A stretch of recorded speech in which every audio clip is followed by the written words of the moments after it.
Section 4 moves into what we call the second derivative test. The second derivative test involves this idea of concavity. Concavity is simply a curvature and a direction of curvature. So here's my definition. I actually didn't remember that my definition was direction of curvature. I guess that just makes sense. Concavity is the direction of curvature for a function's graph. If the curve is opening downward, if it's doing that, then it's considered concave down, okay? Like a parabola opens up, that's concave up. Opening upward, concave up. So on this graph right here, obviously we have a concave down region right here. We have a concave up region right here, which means that since I switched somewhere between concave down and concave up, there must be a place where that happens, okay? And we'll discover where that place is. But before we do that, these are two very important points right here. There is no correlation between concavity and increasing or decreasing. You can be concave up and decreasing. You can be concave up and increasing. You can be concave down and decreasing. You can be concave up and increasing. Okay, so take a look at the graph and I'll show you where that happens. In this region, obviously right here, we are concave down, right? But the function itself is increasing here while it's concave down.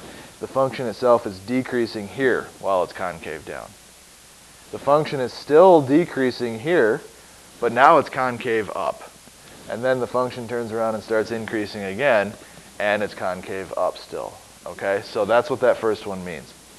But there is a correlation between the derivative, increasing or decreasing, and concavity. So if I were to take the derivative of this graph and then look at that graph, I can then see a correlation between the graph of the derivative and concavity. And that's what we're going to analyze here. Alright, so we're looking at this function right here, and just like the last graph, we are increasing. So from last section, we're increasing in this region. We have a critical number here. We're decreasing in this region. We have a critical number here, and then we're increasing again. Okay? For concavity purposes, the function is concave down from here over to somewhere over here, because obviously it has to switch between concave down and concave up. We can probably guess where that is right now, where that switch happens. But just for now, we're concave down here, we're concave up here. Right? Okay. So now if we take the derivative of this function, which I gave you, it would be f prime of x equals 3x squared minus 2. The derivative would be a parabola. Okay? So, on the same graph, here is the derivative. It's a parabola. Okay? And now, based on the original function, increasing here, the derivative is positive. Turns around, hits a critical number. The derivative hits 0. Now it's decreasing over to this next critical number. So the derivative is negative all the way until it hits the next critical number. And then the function is now increasing again. The derivative is positive. Okay? But now if we look at the derivative itself, just the derivative graph, the function here is decreasing, which means the graph of the derivative of the red graph would be where? I'm just looking at the red. It'll be in the negative region, right? Then it turns around and hits a critical number right here. So the graph of the derivative of this guy would be where? Here. At the x-axis. Okay? That's a critical number for this graph. Then the graph of this graph becomes increasing again, which means that the graph of the derivative function of this graph would be positive. Okay? Now we have the function here. We can take the derivative of that function. And if we did, we'd get g prime of x equals 6x. It's linear. It has a y-intercept of 0 and a slope of 6. Okay? So a y-intercept of 0 is here. A slope of 6 gives me a dot there. And I would have a line that does that. Okay? Luckily, I have that. So again, we have the original function. Now we have the derivative of the original function.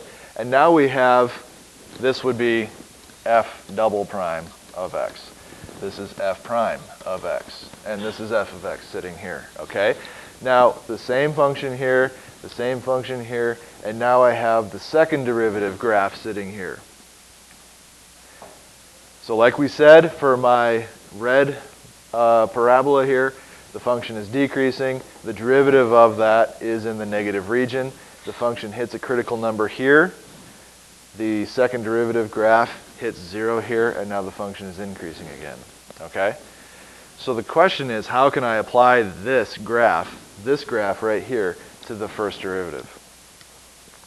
Well, if you notice, we are concave down here. We are concave up here in the original function. Take a look at the graph of the second derivative. We are concave down. The second derivative is negative. We are concave up. The second derivative is positive. And where the switch in concavity happens, the second derivative is equal to 0. Okay? So now we have critical numbers that we can find using the first derivative, where the first derivative is equal to 0. And now we have a new something that was so far unnamed. That new something happens when we switch concavity, and we can find it by setting the second derivative equal to 0.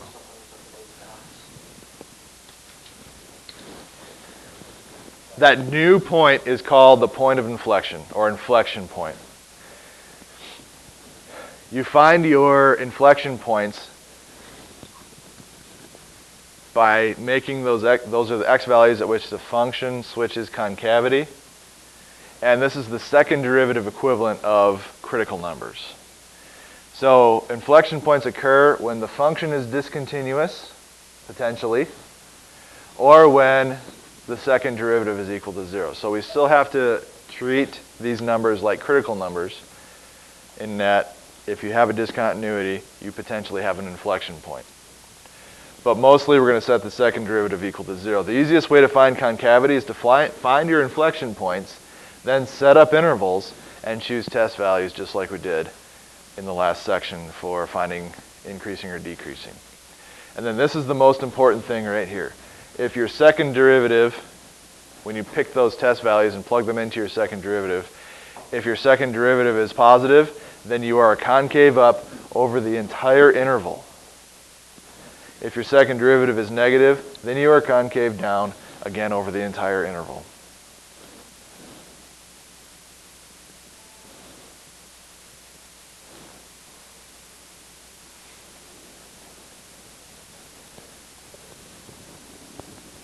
And we'll stop there. I don't have enough time to do the example right there. We'll pick that up on Monday. But that's the concept that you need to be able to handle this section.